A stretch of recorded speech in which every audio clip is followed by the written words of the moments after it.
load shedding, people are losing their jobs, factories are closing, a lot of small businesses are also closing. Inkinga yekuhamba kwagesi kulindeleke ukuthi ibe nguleyo lehamba embili uma mengameli Cyril Ramaphosa athula inkulumo yebunjalo belive kuleli viki. President Dosoni ukuthi mabuza soshini. Lisekela lamengameli wakuleli David Mabuza ugcine amemetela emgcwabeni wemnakabo ukuthi sewusulile esikhundleni sakhe. John Muedi lobeka ngumdlali wakuleli akasekho emhlabeni. Lo mdlali lobeka neminyaka le-55 wadlala imidlalo le-24 adlalela iBafana Bafana.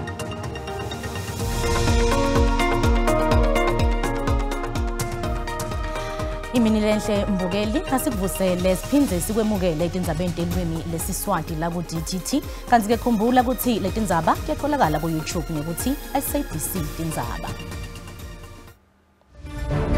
SABC News itlile go tlhoma semmuso kana le entshwa ya dikgang ka 2020. I-DTT izokuhlinzeka ngazo zonke izindaba ihora nehora en regstreeks verrigtinge vanaf die parlement in jou taal uitsaai. Indaba za SABC ilizwi lakho zizimele azinamkhethe.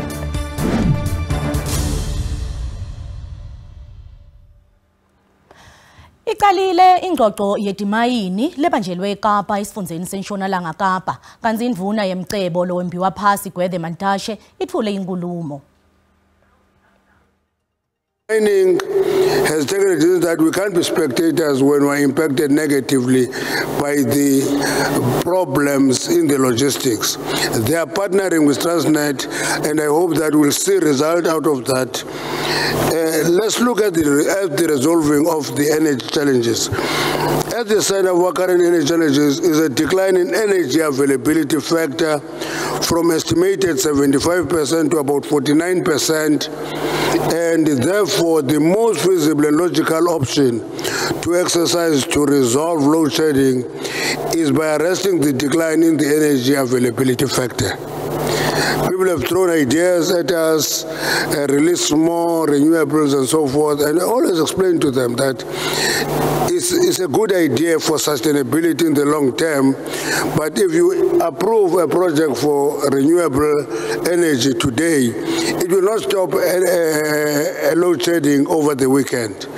You have a lead time to build the facility, and therefore it takes its own time to contribute to reduction of load shedding. Inkinga yekuhamba kwagesi kulindeleke ukuthi ibe nguleyo lehamba embili uma mengameli Cyril Ramaphosa athula inkulumo yebunjalo belive kuleli viki. Lelive solo libukene nekucinywa kwagesi ngenhloso yekumonga kusukela nyakenye lokubuya kuthikamede umnotfo emabhizinisi netekulima. EKapa takhamuti tivakalise kuthukuthela kwato naloko naletikulindele enkulumeni yemengameli. Kulinzeka ukuthi lelive liqhubeke nalesigaba sesibili kulokucinywa kwagesi emalangana embele kanze yindo yamalanga onke. Takhamuti taseKapa tithi inkinga lenkulu kulesikhathi sanyalo kweswelakala kwagesi. Kwakhiwa kwamathuba emsebenzi kanye nokwethulwa kwetinsita kuncike kakhulu kugesi. Awuke mengameli kumele akhulumele kuto letindwe kule nkulumo yebunjalo belive. Because of load shedding, people are losing their jobs, factories are closing, a lot of small businesses are also closing, they're losing their jobs. In the reaction to that is that they can't pay their rent. I hope that when he do make his speech, he's going to implement that. The stages that we are facing obviously is different for many areas, but with our area, which is the retreat, southern suburb side, that we would get a stage lesser because we had for 4 hours and usually we just had 2 hours. So now with it being 4 hours, it's just not nice. I would love if the president can maybe just come up with a strategy on how to resolve the issue, because if we are looking at the current status, we are very much impacted during this load shedding in terms of business wise. Njengoba afya lokulinywa lokuphuma kulelive kubuya eKapa balimi babukene nebumatima kunasisikhathi. Igesi yatsinga uma ufuna kunisela kupholisa leto tindle usuke ufake leto tindlo takhona nakulokunye lokunyendi. Lo mkhakha uyalimala kule nkinga kucinywa kwagesi ngenhloso yekumonga. As farmers, as long as you can plan and you can budget and you know and you can forecast and you can make a new plan, then it's easy. But the uncertainty, that's the one that's really getting to us. If we know it's load shedding level 4, we can sort of plan for that. At level 6, we cannot plan. I-Cape Chamber of Commerce ithi tinkampani letibaluleke kume tingagcinyelwa igesi kude kuthi leli vele lingagcini selibona kweswelakala kwekudla. We cannot afford to have a limited operational time. Further to that is fine to have schedules that's fixed because businesses can plan a little bit better. Lokukhuliswa kwagesi nga 18.65% lokunikwe iEskom yenesa kushiye takhamuta kulelive titekile noma nje mengameli atshele ngaphandle phehla ngagesi ukuthi ime kulokukhulisa letindleko. Feels like there's no winning and there's no answer as far as I've seen. Like, where is it coming from? Why do we have electricity one time and then we don't another? We've permanently got load shedding. I feel like the rise in energy prices is just the government asking for more money. No, what NESA is doing, it's totally wrong. Now is raising the prices while the load shedding is always every day. Kusengakade ukuthi ingabe idawuba khona inhlekele kuswelakala kwagesi ifinally obeyikhona ngesikhathi se-COVID-19 kude kulungiswe lenkinga yagesi. Afungisiwe emalunga lamasha e-ANC yePhalamende lokufaka ekhathi nelisekela lamengameli lelisha Paul Mashatile. Mashatile uthatha isikhundla sa David Mabuza lovakalise kulembela sonto lesiphuma kuyo ukuthi soshiye phansi njengelisekela lamengameli Cyril Ramaphosa. I, Sipoposa Paulus Mashatile, swear that I will be faithful to the Republic of South Africa and will obey, respect, and uphold the Constitution and all other law of the Republic. And I solemnly promise to perform as a member of the National Assembly to the best of my ability. Please raise your hand and say, so help me God. So help me God. Thank you. Nna maropini le diara mogopa ki kana gore ke tla botegelela Republic ya Afrika Borwa ke tla obamela ka hlompha le go šireletša molaotheo le melao ye mengwe ka moka ya Republic gape ke itlama gore bjalo ka leloko la ngwako wa bosetšhaba ke tla phethagatša mešomo ya ka bokgoni bja ka moka. Please raise your hand. I, in Popax Presley Town, swear that I will be faithful to the Republic of South Africa and will obey, respect and uphold the Constitution and all other law of the Republic. And I solemnly promise to perform my functions as a member of the National Assembly to the best of my ability. Please raise your hand and say, so help me God. So help me God. I, Sihle Zigalala, swear that I will be faithful to the Republic of South Africa and will obey, respect and uphold the Constitution and all other law of the Republic. And I solemnly promise to perform my function as a member of the National Assembly to the best of my ability. Please raise your hand and say, so help me God. So help me God. Lisekela lamengameli wakuleli David Mabuza ugcine amemetela emgcwabeni wemnakabo ukuthi sewusulile esikhundleni sakhe lekuyinvo leyemukeleke ngemiqondo leyahlukahlukene. EFF ayikayithokoti ngalendlela leyendeke ngayo lendzaba ithi dani letimfihlo kanti ke kwesuledi kwelisekela lamengameli lihhovisi lamengameli lona lithi mengameli ucele Mabuza ukuthi ahlale esikhundleni sakhe kude kufike isikhathi lebamkhipha kahle ngaso. Kudzingidza loludzaba sinalukhanyo vanqa longumhlanti wetepolitiki lotimele asikubingelele sikwemukele etindzabeni tesiSwati ku DTT. Ngiyabulela. Nali lisekela lamengameli liphuma sigubhukane esikhundleni kusitshelani lokho njengelive? Bekulindelekile uDeputy President Mabuza ubaphuma esikhundleni. If uyakhumbula October last year iMpumalanga la province asuka kuyo khange imnominate for deputy president second term. Londo kuyasixelela uba akazuhlala for ixesha elide, and kwabantu abebe contesta pha eNazareth kwi conference for I position ka deputy president ebengekho yena kula 3. So besilindele and ayisothusi ukuthi wabeka phansi. Busovile reports ze media uba deputy president ebesebeke phansi esikhundleni. Ioffice yakhe yaconfirma nasezindabeni uba ubeke phansi okanye uxelele umongameli uba ufuna ushiya isikhundla sika sekela mongameli. So naleyo ibiseconfirmiwe kwioffice yakhe. So uyi-announcer kwakhe kwi-funeral ibingeyonto intsha, besesivile neoffice yakhe ibiseconfirmile. So abantu abothukayo ngalento bothuswa into engothusiyo.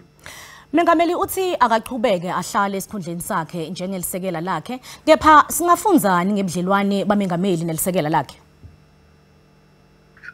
Isibonisa lonto uba umongameli akaplani kahle. Because umongameli bekusuppose ukuthi ngo-October, November nango-December ebeyibonile uba uzafuneka atshintshe icabinet yakhe because udeputy president wakhe akazubuya from eNazareth kwiposition yakhe ezusekela mongameli. So umongameli yena ufela kwakhe ungakwazi uplana kahle. I don't think lonto singathi iproblem kaDavid Mabuza. uDavid Mabuza yena udlalile indima yakhe wamsupporta ngele xesha bengudeputy president, ngoku ixesha lifikile uba makayehle esikhundleni. Uba umongameli khangakwazi ke uplana kahle in terms of scenario planning uba sakwenza kanjani udeputy president bangabuyi nabanye abantu kwicabinet yami njengoMbalula angazubuya as uminister of transport, uzawuya eLuthuli House full time. So umongameli kangaplani kahle kwezo ndawo, and ke ayo problem kaDavid Mabuza le.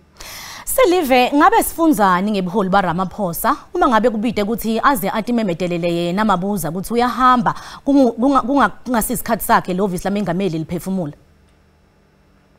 Lento ndisho uba umongameli akakwazi uplana kahle because lento into bemba uyiplanile for all scenarios esiphuma kuzo eNazareth to say if kwenzeke hlobo then ndizakwenza apha, if kwenzeke hlobo then ndizakwenza apha, and then aplane uba zonke izinto zihleleleke by the time kufikela ixesha bafuneka act, because ukhupha udeputy president ufake omnye okanye reshuffle cabinet ayonto imembe ithatha ixesha lengaka. iNazareth iphele about 2 months ago, sekuphele inyanga ezimbini iNazareth iphelile, but upresident ekhangakwazi ukuthi aplane. Only ngoku uyabona kufungiswa ilento ka i-members ezintsha eParliament, and into lena bemeba yenzeke kudala ngoku ugqitywa ulento kwiNazareth, and bemeba bene plans already for lonto izokwenzeka because we needed a smooth transition from la NEC ephumileyo ka-2017 to le NEC ka-2022. umongameli ne-ANC bafailile uplana kahle for la transition. Sesiphetha nje utawushiya umshiyandvukulo othini Ramaphosa njengoba umbuso wakhe wehluleke kwakha ematfuba emisebenzi, kwenyuka kucinywa kwagesi, labaphuyile baphuye ngalokwecile, nyalo kanzi labanemali banjinge ngalokwecile futhi nekwetfulwa kwetinsita kuyamfimfa. I-Center for Development and Enterprise ikhuphe ingxelo namhlanje ethi unemibuzo ngequality ye-leadership kamongameli uRamaphosa. Babethetha bathi ujonge zonke i-indicators worse than when upresident ebengenile ngo-2018. I-unemployment inyukile, i-crime rates zenyukile, u-Eskom ne-load shedding is record in history. So xa umjonga kuzo zonke indicators umongameli usibeke kundawo worse than besikuyo ngowengena. So ngoku I think lixesha uba imphakathi ubuza imibuzo ngequality ye-leadership nokwazi na isakhono sakhe umongameli uphatha ilizwe, and kwezo questions ezikhoyo I don't think ikhona impendulo ibambekayo anoza nayo umongameli. Asibonga kakhulu isikhathi sakho Vanca. Ngolukhanyo Vanca, umhlati wetepolitiki Lotimele. Amaqembu laphikisako eFree State athi kukhishwa esikhundleni kwaSisi Ntombela kuhambisana netimbi tekwehlukana ekhathi kulenhlangano. Kulamaviki lamabili lengcile Ntombela wehlulwa ngumphathiswa wetekubusa ngekuhlanganyela Mxolisi Dukwana esikhundleni sekuba ngumholi walenhlangano eFree State. I-ANC eFree State ithe ikasithatha isinqumo sokumisa emsebenzini Ndvelenkulu Sisi Ntombela. Kepha ikhulu sethu emagaleni lahlukene kule nhlangano iqinisekisile inkhundla yokuxhumana ngesinqumo sekusuzwa Ntombela kule sikhundla. Lozana Ntombela bandile Ntombela nayo iqinisekisile kulo likhasi lakhe le-Facebook. Luphiko lwe-SABC Tindzaba luthole ukuthi lokumiswa kaNtombela ukukhunywa ngako kufanele iqinisekiswe esigungu sethu kuvelonke kule nhlangano. Elikusasa laNtombela somlomo wePhalamende esifundazane lesifuba nabaphathiswa abayimfica kubonakala ngacaci emva ukuthi behluleke ukungena amalungweni langama-35 esigungu sethu lesifundza. Luphiko lwensha kule nhlangano esigodini selijole futsa kwabangile lokuqala ukuphakamisa kususwa esikhundleni kwaNtombela. Lolu phiko lunelibito lokuthi kwendiwe inguquko cabinet yesifundza. Ntombela uthi usalindzeleke kwatiswa ngalesinyathelo sekumsusa esikhundleni. The matters have also been referred to the Lekgotla for finalization, but I hope you are also aware that the appointment of the premiers is being done by the National Executive Committee. So all what we can do is to recommend something that we have not even done yet. Of course, we would expect that there should be a change in leadership after an assessment of objective conditions have been made, taking into account the new program that the new leadership will be taking. Amaqembu aphikisa kwavete ukuthi kususwa kwaNtombela ngeke kwende ngcono kwethula ukuthi insita kepha kungandeka ukuthi kube khona ukutapela kwemali yesive. When a new regime takes over within the ANC, that they normally have reshuffling from the Premier's office right down to the provincial government, who are filled with ANC cadres. These ANC cadres are as insecure, and we're reaching the end of the financial year. And at the end of financial years, we find a lot of fiscal dumping in municipalities. We're going to 2024. This might be the last chance that they have to remove the ANC from power. We're tired of black people being treated as by the way things, as the last option to enrich these elites that we know they're just here for political positions, and they're just here to loot the resources. I-ANC kulesifundza iphinza thatha isinqumo sekususa esikhundleni sedolobha wasemangawu ngomxolisi Yonzana. Lesi sinqumo sithathwa ngenyanga yeNgci nyakenye. Bendele libito lokuthi kususwa lesekela sedolobha Mopaseka Mthobi Nkwane nasomlomo masipala Stefani Lokman Naidu. Kulindeleke ukuthi isigungu sethu kulesifundza sivetele inqumo ngalesibili.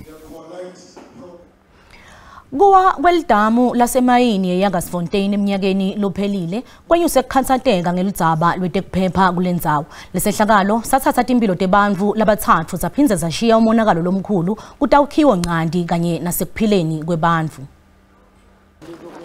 Lusaqhubeka luphenyo neluhlolo lwemonakalo lowendekile. Takhamuti tisetama kwendlula kulesimo. Umsimvo wekuwa kwaleli damu ningene neta njalo etindlebeni tetakhamuti letilinganiselwa ukuthi letilikhulu ne-60 letasale baleni. It's like the flashbacks. There is no time to sleep. Even when you eat, you still have that like how next. Takhamuti tisola abanikati bemayini. Tithi labanikati balile kuqinisekisa ukuthi kusebenta kuphephile. The dam, the slash dam could have been prevented. They were advised years ago that they should establish a concrete dam, not this one that is being built by sand. If you can check correctly, the sand itself is fine. Litiko letemcebo waphasi nemandla lithe mathuba ekudzabuka kwemadamu eFree State asetulu. Lelitiko lithi kufanele kuphenywe imbangela yaloko kanti livinjelwe ngumyalo wenkantolo waka-2007. Inkantolo yathi lelitiko alinasandla la kulahlwa khona umgubane wetimayini. Our view is that this disaster is forcing us to revisit that judgment because we see it as judicial overreach. Because what they did with that judgment is to split the mine into the mining area, the dams, and the slime stem. And from where we are seated, that is the one complex, a mining complex. Lisekela lendvuna yetemandi nekuhlandeka David Mahlobo livulelele mayini licala. Lokhu kuta ngemuva kwekuthi lelitiko litfole ukuthi le mayini ayikalandzeli leminye imithetho nemigomo yemandi. Umbiko uvete ukuthi lokudzabuka kwaleli damu kungcolise imitfombo yemandi kanye nemvelo. We conducted an assessment as a department. Then we could see that the tailing facility they had, it had 2 chambers, chamber 1 and chamber 2. Chamber 1 collapsed, and chamber 2, when our engineers came, we could see that the structure is still not okay. Then ultimately the pollution happened, the sewer system getting into the river, the mud getting into the river. Then we have a responsibility as government to act when an owner of a facility like this one failed to take certain actions. Imayini yeKaSfontein imile ekutheni bekunganadi ngikhomba demonakalo. We have received a positive response and cooperative from their side and assistance mainly to assist us in resolving the problem that we are faced with. Ours is to follow the directives and do as required, and we've made a commitment to them to say we'll continue engaging with all stakeholders of the government to ensure that we rectify and rebuild where we've had problems. iYakaSfontein ibhadala imali lelinganiselwa ku-20 million wemarandi wekubonelela labo labatsindzekile. Le mali isetshenziswe etidzingweni kanye nendzawo yekuhlala etakhamuti letide tindlu. Hulumende uthi isikhathi sekucedza kwakha kwetindlu sitawuphuma ngemva kwekuthi kuphele luhlolo. Kuletinye uma sibuya eTitolo, kuchitheka kwemandi lahamba nemangqoliso nekuqhunywa kwagesi ngalokungemthetho kucekela phansi masipala waseThekwini.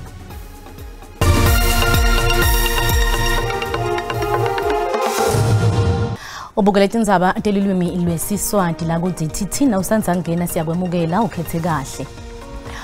Kunemibiko lethi kunendiza lenaphephela emhlane lebeyisetshenziswa ngombutho wetembi wakuleli emsebentini wamhlabuhlangene wegcina kuthula lecunjwe phansi kule Democratic Republic of Congo sikhali lesingadiwa kuphangalele linye lisontsha lakuleli kwalimala kamadima linye kulesehlakalo etindlini tekusakata sinemhlelo wetindzaba tangaphandle lapha eSABC Sophie Mukwena lotasichazela kabandi ngalesehlakalo sikubingelele sikwamukele Tindzabeni tesiSwati la kuthi Thima Sophie Mangibonge kafishane nje ungasichazela kabanti ngalesehlakalo mhlelini ukuthi sekutholakele yini ukuthi yini sendeke njani engakusho ukuthi njengoba wazi ukuthi soloka iningizimu Africa iba idemocracy South African government yathatha isinqumo sokuthi bazolekelela amazwe ekula ezweni lase-Africa la kukhona ukulwa khona ngakho ke kusuka ngesikhathi saka Baba Mandela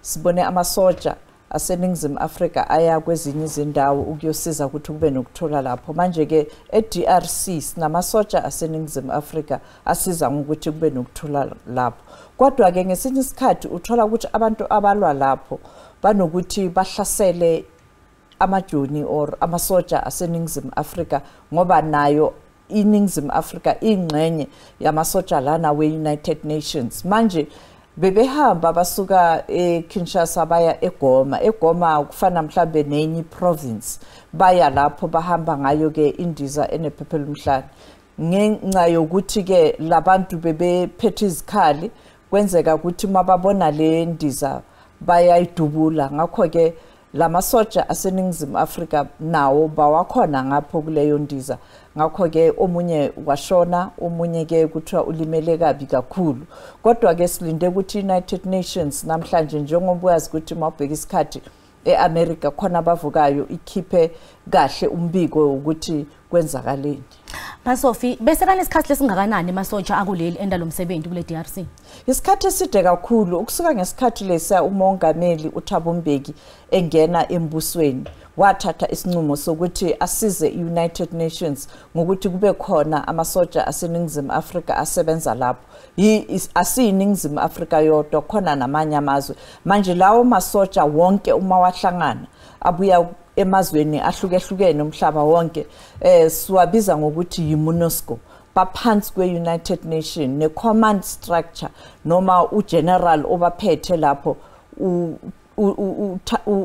we-United Nations kusuka ngaleso sikhathi ke amasoja soloke aya lapho bayashintshisana abanye bayaya babuye abanye baye babuye kodwa ke izingozi ziba khona kakhulukhulu lesikhathi kuba nezimpi ezinkulu njengoba sibona ukuthi kwamanje eastern part ngaseGoma lapho kuba neborder neRwanda kuliwa kakhulu ngakho ke namasoja lana noma kuthiwa alethe ukuthula nawo banokuthi bazithole base enkingeni kakhulu yiloko okwenzeke kule viki ke njengoba ubona ke sikhuluma ngale soja laseningizimu Africa ingabe tinhlelo tahulumende tekwatisa imindeni nekubuyiswa kwalolimele naloshonile tihamba njani abakakhulumi ngiyezwisisa ukuthi kungani bangakakhulumi njengoba ngisho ngithi basebenza phansi kwe-United Nations. I-United Nations fanele kube yiyo ekhulumayo ukuthi kuzoyenzakalani.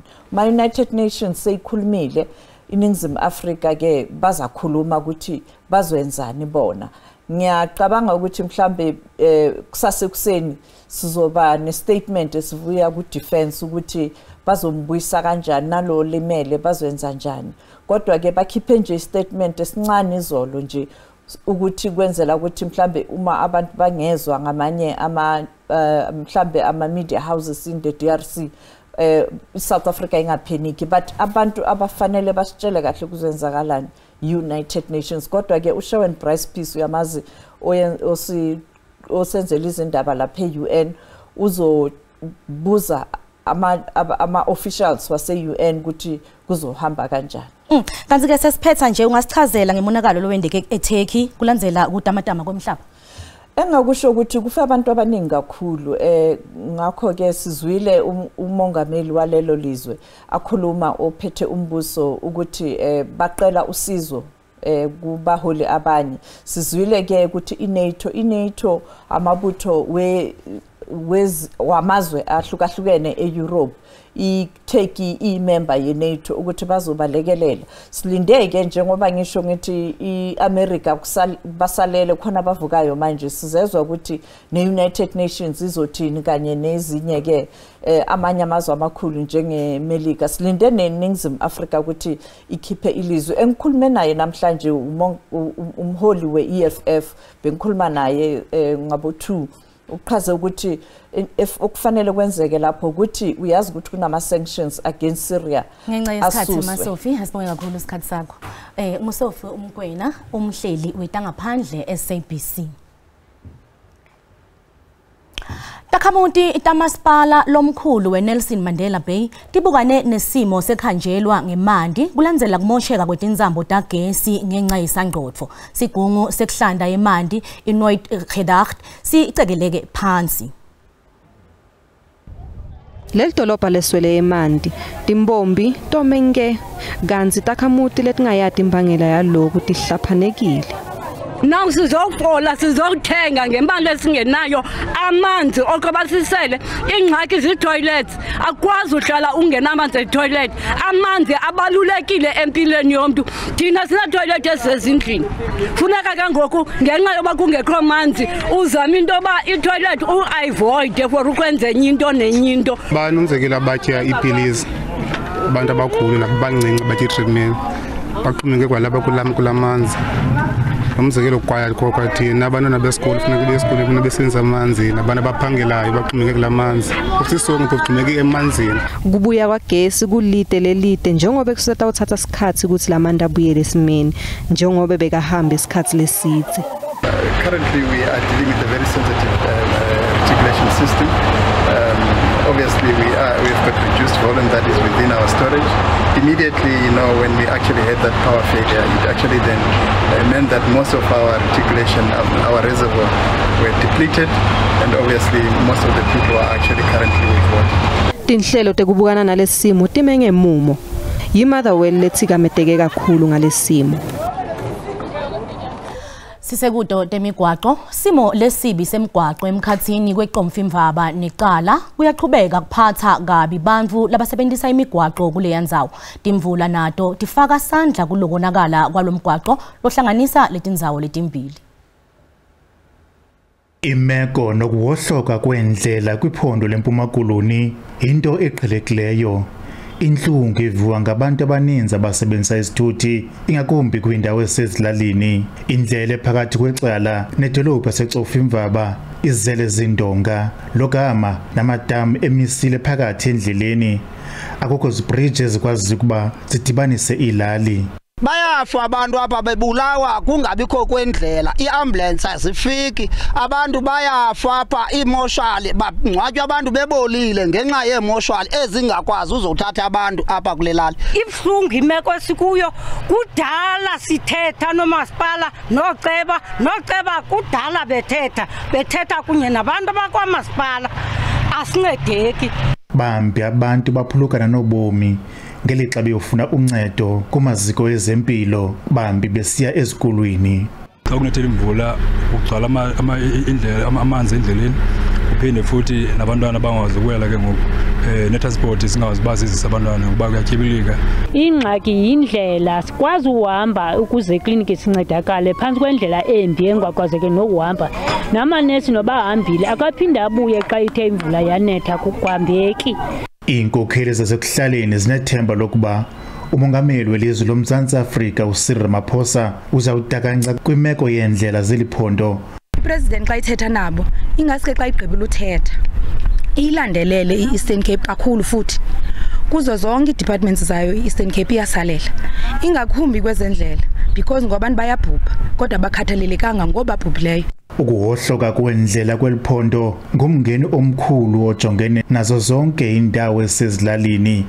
Abahlali ke ngoku banethemba lokuba umongameli xa ethetha esenza intetho yakhe yobume besizwe uzawutakasa ncakasana kwiziseko ezingundoqo ezichaphazela ubomi babantu usuku nosuku. Ndinkululeko Nyembezi weendaba ze-SABC ecofa imvaba. Kulindeleke kufike inzambo ye-internet eThekwini lamuhla. Kuthiwa lolu hlelo lungahle lukhulise emandla kuleli kabili lahamba ngaphansi kwelwandle liphindze likhulise umnotho waleli kutebuchwepheshe. Iningizimu Afrika inetinzambo letiziphohlongo takulamanye emave letingaphansi kwelwandle. Le nzambo yethu Afrika itawuhlanganisa iKapa yalivekati kuthi isebenzisane ibuye ichumane nemhlaba. Le nzambo itawuhamba ngaphansi kwelwandle iqale emazimtoti. Letinzambo titawuhlanganisa ngayo yonke imikhumbi yetinzambo lemihlanu ukuthi tichumane nemhlaba ngesikhathi lesisodwa. Lokhu tonda umgwaqo lomkhulu wenzambo letawuhlanganisa iningizimu Afrika, iIndia, Europe kanye nalamanye emave. Kanti lokhu kuchaza ukuthi kutawuba nekundlondlobala kutebuchwepheshe. It really interconnects the continent together and enables communication, speeds up communication and adds volume to the amount of communication that Africa has.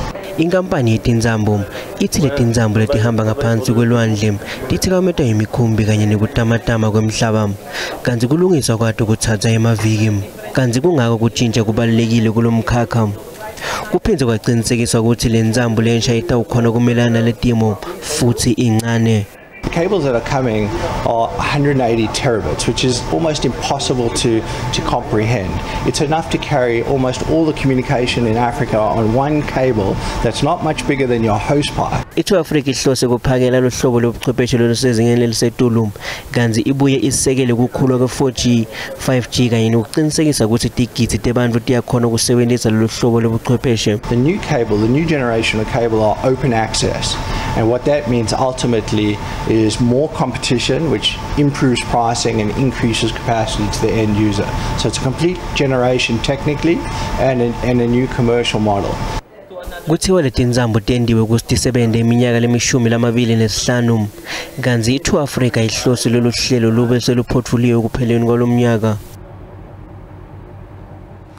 Kuchitheka kwemandi lahamba nemangqoliso nekuqhunywa kwagesi ngalokungemthetho kucekela phansi masipala waseThekwini. Takhamuti kuletinye tingcenye delidolobha tikwate tigane lunwabo kulandzela kuhlala kulesimo sekuchitheka kwalamandi lahamba nemangqoliso sikhathi lesidze. Kwejiwa kwetinzambo delitfusi kuyinhloko emishweni. Takhamuti kuhlala ebumnyameni sikhathi lesidze. Tiphumo takamuva temhloli mabhuku jikelele tikhomba kungasebenzisi kahle timali kulo masipala. Ticashele ngeliso lelibukhali takhiwo ncandi taseThekwini sekundlule tinyanga letisitfupha takhamuti tasebonela tiphila nalamandi lahamba nemangcoliso. Leminye imigwaqo lengena emakhaya seyivaliwe ngalesimanga semonakalo. We need answers from management, senior management or middle management, and all we need to know for now is because everybody is asking the same questions but no answers. Shane Kavende losakhamuti uthi leliphunga livakala nasemaphayiphini yamandi. It's unbearable that every day we have to go through torture like this. It's not fair on the residents, the elderly, the children. Our animals are also getting sick, our pets. Lesimo sithikameta timpilo tetakhamuti. You can't eat with the doors open. It's hot. January is hot. So how do you eat inside? How do you have supper and with the smell or lunch with the smell? Nase breakfast simo siyafana. We were told that there is an issue with the pipes. So the pipes are now broken or corroded, and that is why we're going through this. So when it rains, it mixes with the storm water and pushes through the sewer. So storm water and sewer is mixing. That's what you get coming out on either side. Hoping that this year, within the new budgets, they could actually focus more on sorting out the sewage and sorting out the electricity. This road runs down that way for about 2 kilometers, and then it runs up this way for another maybe 5-6 kilometers. So I have taken a lot of visuals last night for you, because obviously you can't see them now in the day. From the visuals, you'll be able to tell by yourself. Probably 1 in 15 poles has a working light. You just get these thugs out of nowhere. They'll come and put a knife on you and want your bag, your cell phone, or even if you did shopping at the, as you can see, there's shops around here, they will take your stuff. Eminyakeni lophelile abasolwa abathathu kufaka ikhathi sokonileka umasipala waseThekwini welitiko legesi babanja ngetinsolo tekoba tindzambo tekopa letibalelwa ukuthi igitsi temarandi letindzatfu. Until such time that municipal officials concede that there are things that they've not done right, then of course the problem will not subside. This thing of blaming either COVID-19 or blaming the recent floods is neither here nor there, because some of these problems predate these two incidences. Umbiko lophume kumcwaningo emabhuku jikelele uvete ukuthi kube khona ukusetshenziswa kwetimali ngalokuyicile ngeminyaka wa 2021 kuya ku-2022. The important thing is the issue of those who are dealing with scrap metals, because they are the ones who are creating the market for these thieves. Had it not been for the market, we wouldn't be having a situation that we're currently having now. So very soon our mayor will be having an engagement with them, a robust engagement with them, to say, listen, at the end of the day, other than dealing with scrap metal, you are also a citizen of this country. So you have got a responsibility of raising an alarm in the event that somebody approaches you wanting to sell you stuff that is clearly coming from the infrastructure of government. 90% of the manholes that are clogging in the city are as a result of the foreign objects entering the system. So we are now embarking on educational campaigns to, educate the public that if you dispose of something that is not required to be in the system, these are the consequences. Because if we don't do that, we'll continue to have all these instances of manholes clogging and so forth. Takamutse tethembe inkulumo yamengameli Cyril Ramaphosa ukuthi tawubukana netidzingo tato.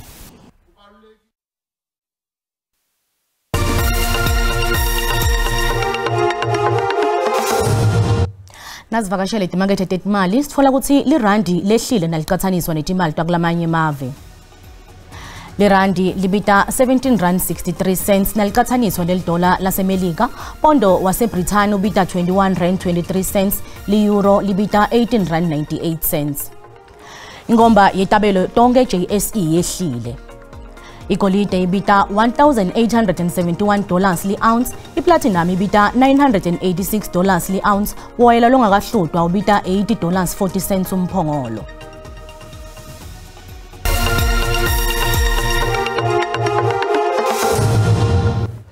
Sikhungo setekukhangisa nekuvakasha kuleli bese sesimemetele ukuthi siyaqhubeka nelihlelo lwekwesekela ngetimali iTottenham kulicembu lebhola laseNgilandi. Lokhu ke akukehli kahle kubantu bakuleli kanti nelovisi lamengameli kuleli lithi ayinambithekisisi kahle lendzaba. Kutfola ukuthi kuqhubeka kwaloluhlelo kungaba nemthelela lonjani emnothweni wakuleli emoyeni sina Makwe Masilela longumhlati wetomnotfo.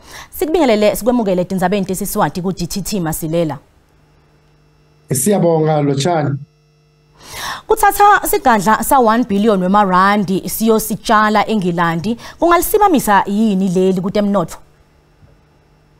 Yeah, but asinayo le mali leyo ukuthi singasebenzisa kanjalo. I think into mele sibone ukuthi itourism ibalulekile kakhulu because ngo2019 itourism yethu yenze i6.4 icontributor ku umnotho wethu, and then ngo2021 because ngolendaba leze COVID ya contributor 3.2%. So ibalulekile kakhulu, and then ngabo 2021 boyene umsebenzi just more than 1 million lapha ku travel travel and tourism. So yes, ibalulekile, but ngelendlela le ufuna ukuthi uletha abantu la ekhaya, I think ungasebenzisa ezinye indlela kunokuthi uthatha imali engakaya 1 billion uyesebenzisa lapha yana, especially ubheka isimo la sikhona manje as South Africa.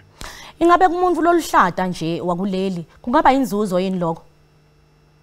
Yeah, into mele bayazi ukuthi if umnotho ukuthi ukhule onke ama sectors mele asebenze kakuhle including no tourism, and then vele sicompete namanye amazwe mele sisi advertise senze sure ukuthi abantu kunokuthi baye somewhere mele bazela, so advertising ukuthi at least invite abantu lokho kubalekile, but into ebalekile ukuthi as much as sibonile ukuthi i-tourism contribute kakhulu kumnotho wethu, khona ezinye indlela mhlambe ezingcono zongasebenzisa ukuthi abantu baqhubeke bazela ekhaya, and then if isimo sakho asikho right somnotho, I think nama priorities wakho mele achange ukuthi yini mele uyilungise before ungalungisa ezinye izinto, and hayi ukuthi if you prioritize something else kusho ukuthi ezinye izinto azikho important. Asesithi lugcina luphumelele lo lihlelo bobani labatawuhlomula kulo? Yeah, because if I'm a tourist aza, yes, umsebenzi bakhona, but now the way ngakhona kuba just too much, but I think even nama tourists azoqhubeka aza la ekhaya if izinye izinto ze right, and then abantu yes bazoqhubeka ba benefit. Sikhulumile ukuthi ngo2021 bona abantu kuno imisebenzi just over 1 million, so we think ukuthi le misebenzi lo ibalulekile ukuthi si continue ukuthi si support, and then ne sector sazi ukuthi behluphekile from indaba ze COVID njalo nanjalo, so kubalulekile ukuthi ithole i-support. Esikhulumile ukuthi that sector ngezikhathi zazo nge2019 be contribute 6.4% to umnotho wethu, manje ngo2021 i-contribute only 3.2 because sazi is because of ama lockdowns into esifana naleso. So into ngizama ukuyikhuluma ku-important ukuthi siqhubeke si-support that sector, but mele sithole ezinye indlela ukuthi si-support. Kukhona yini lokungalahlekela live uma lungayokela lulahlwe lo lihlelo? No, ayikho at all, and abantu bazosihleka if sicabanga ukuthi no, if asispendi imali leyo ku supporta iClub then kuthi ukuthi no sizoluza out. No, izindlela sikhona, and then ngeke affect umnotho, ngeke affect irand, ngeke yenze next, izoba nje ukuthi no at least si decide ukuthi no into besifuna ukuyenza sibonile ukuthi i wrong, so let's change, says ezinye izinto ukuthi siqhubeke si support this important sector ye tourism. Sibonga kakhulu Masilela isikhathi sakho. Beyikhona ke imidlalo yelibhola letinyawo beyidlala lembela sonvo, kepha lebekade kubukwe ngemehlo labovu kuleli ngulona bosemkhathini kweOrlando Pirates neMamelodi Sundowns, kepha kuva ke late naletinye betendeka lembela sonvo. Simukela umhlatiwe temidlalo lotimele Abel Mbika. iSundowns iqhubeke lapho beyigcine khona ngesikhathi shaya iOrlando Pirates. Ingabe bekulinzelekile lokhu kumbe vele basale babanika ileague? Sikolisa kakhulu mvukeli sitawushikela ititolo kwangazothi asimtholi kahle lapha emoyeni mhlati wethu.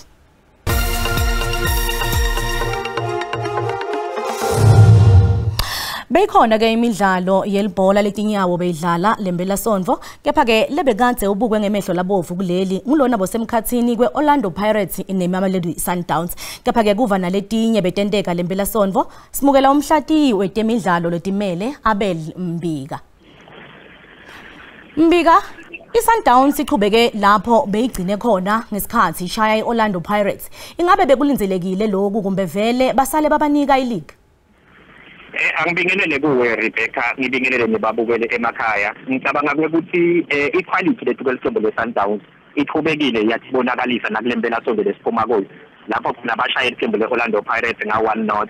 Kepha uma ungabuka nje kancane iqembu leOrlando Pirates ngicabanga ukuthi liviswe inqumo temkhekeshi walo. Uma ungabuka abaqale ngebadlali abathathu ekhasi esuswini, Monare, Tim naMosela, badlali labale ba defensive ngelimi lokuboleka. Bekumele ngabe uqale ngebadlali lebakhona ku creator, lebakhona kuvula iminyango, lebafana nabo Vincent Pule naNdlondo. Ngicabanga ukuthi lama mistakes lawo ngiwo laba ngeqembu leOrlando Pirates lagcina lidliwe. Kanye nemaphutha lento abantwana besikolo emuva. Uma ungabuka libhola leMamelodi Sundowns, iOrlando Pirates beyizama ukuqala libhola emuva kanti abakajwayeli. Badlala neqembu lelipressako lana leMamelodi Sundowns. Benda liphutha leli 1, Sundowns athatha ibhola yashaya enet emva kwaloko iOrlando Pirates bekungiyo lebeyilawulwa umdlalo kepha ihlulekile kufika enetheni ngicabanga ukuthi ileague uma sakhapha imaliqiniso sayiphelile just that esilinze ukuthi kube nemagames lawa latawuqinisekisa ukuthi Sundowns ithatha ileague kepha angiboni ithembu lelitawuba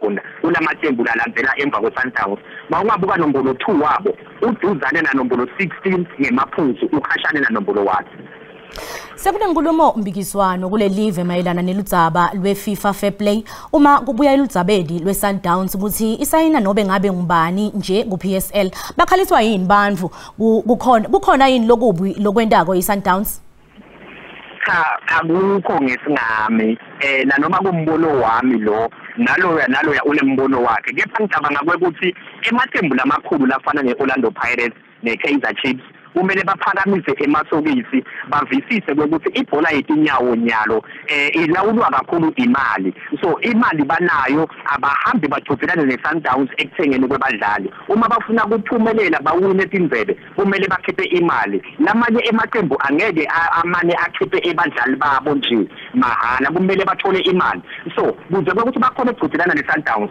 kumele bakhiphe imali bo Chiefs nePirates banayo leyo mali leyo abayisebenzise iKaizer Chiefs seyibuyela kule nkinga yayo emadraw ingabe ikhona yini inkinga eNaturena ikhona inkinga eNaturena mawubabuka iquality ya coach ema decisions wakhe kinyumo takhe latendako ikakhulukazi makumele akhiye John Muedi lobeka ngumdlali wakuleli akasekho emhlabeni lo mdlali lobeka neminyaka le-15 wadlala imidlalo le-20 nemfica adlalela iBafana emkhathini kwa-1995 na-1999 waphinze wadlalela iOrlando Pirates neSuperSport United ugulile ke kuletinyanga letisiphohlongo letengcile nanoma ke bekathola kulashwa lokusemgangathweni ubese usishiya namuhla ekseni Muedi bekadlala eqenjini lePirates laphumela eCup Champions League ka-1995 lihlala eSigmimosa se-Ivory Coast kumdlalo mancamo. Bekaphinza lilunga labafana lawina i-Africa Cup of Nations ka-1996. Lo mdlalo siswini bekanzathi bambaqine bekalunga labafana ladlala ku-Confederations Cup ka-1997 waphinzwa bakhona eqenjini lesive ladlala kwecala nqa kundzebe yomhlaba eFrance ka-1998.